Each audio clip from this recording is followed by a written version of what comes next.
जी हाँ, तो भरपूर स्वागत बा आप सभी के भाई भोजपुरिया यूट्यूब चैनल में। तब की बार फिर वो भोजपुरिया शेर पावर स्टार पवन सिंह जी से जुड़ल नया एवं बड़ी खबर लेके बनी। तो उनके नया सबसे बड़ा दर्द भरा गीत ओढ़नी के कोर से जुड़ल बड़ी रिपोर्ट। जी हाँ, जो कि ई गाना तक काफी सुपर डुपर हिट साबित भइला। आते आते ही ढेर सारा इतिहास रचलस, ब्लॉकबस्टर रिकॉर्ड भी बनल और ओकरा साथ साथ ई गाना पर ढेर सारा इल्जाम भी लगा था कि पवन सिंह जी ई गाना के चोरी कैले बना। तो अब वो खुलासा हो गई आखिर के चोरी कैले, जौन की ई गाना के 3-4 महीने पहले। जी हाँ, ई गाना आजकल रिलीज भइल बा और आजकल से 3-4 महीने पहले के रिलीज भइल बा नील कमल सिंह जी के सेम टू सेम गाना। जी हाँ, मुखड़ा वहीं पर बस अंतरा अलग बा, लेकिन सेम टू सेम कहीं तो वहीं बा ओढ़नी के कोर गीत के बोल से। जी हाँ, तो अब आप सब क्लियर रिपोर्ट जान से 100% सच आप लोग के पूर्णतः कंफर्म भी हो जाए। लास्ट तक यदि रिपोर्ट देखता है तो कि आखिर गाना के चोरी के के पहले के सब कुछ खुलासा करें। थोड़ा वीडियो लंबा हो सकता है, पूरा वीडियो अंत तक देखी। उससे पहले एक और रिक्वेस्ट करें आप सभी के,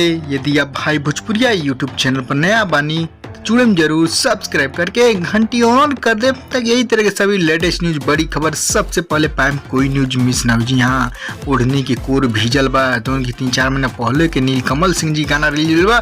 आप लोग को उम्मीद लगा तो विश्वास भी हुई कि नील कमल सिंह के गाना पवन सिंह चुरा के अब 3-4 महीना बाद गौले बने। जी हाँ, तो बड़ी ऑफिशियल खबर आप लोग पहले जान दे। जी हाँ, ओढ़नी के कोर आज से 5-6 महीना पहले पवन सिंह जी के पास पहुंच गया गीतकार बिट्टू बिहारी जी द्वारा। जी हाँ, 3-4 महीने पहले यानी सितंबर अगस्त में, जी अगस्त सितंबर में ही पवन सिंह जी के पास ये गाना चल गए मुखड़ा ई गाना के।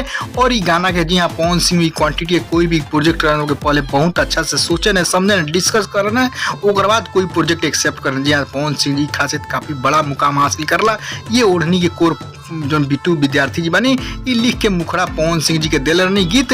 तो अगस्त सितंबर में ही पवन सिंह जी एक एक्सेप्ट करने और एक मुखड़ा तो पसंद करने, लेकिन बीच के जो कड़ी बा गीत के बोल ओकमें कुछ डिफरेंट। जी हाँ, अंतर करना डिफरेंट, ओकमें कुछ साइड के में से कुछ कड़ी और फिर दोबारा लिखवाने। तो फिर बिट्टू विद्यार्थी जी ओके गाना में कुछ सुधार करके फिर गाना बनाइने। तो पवन सिंह जी रिकॉर्डिंग करके डायरेक्ट फुल वीडियो गाना पिछला दिन लखनऊ उत्तर प्रदेश में तैयार करने, तो अब जाकर रिलीज हो। जी हाँ, तो पवन सिंह जी कोई प्रोजेक्ट समय लगे। जी हाँ, तो मुखड़ा कहल जो पवन सिंह जी अगस्त सितंबर मुखड़ा मिले वो मुखड़ा इंटरनेट सोशल मीडिया वो आउट हो रहे और वो आउट के साथ साथ काफी गीतकार लोग के पास पहुंचल। वो गीतकार नीलकमल सिंह जी से गवा के अखिलेश कश्यप जी वो गाना के रिलीज कर देने। जी हाँ, तो आप सब यही से समझ जाए जो 8-9 महीने पहले पवन सिंह जी प्रोजेक्ट मिले, वो प्रोजेक्ट थोड़ा सा आउट भेल वायरल भेल, तो वो मुखड़ा पर अखिलेश कश्यप जी गीत नीलकमल सिंह जी से गवा के रिलीज कर देना आदि शक्ति द्वारा।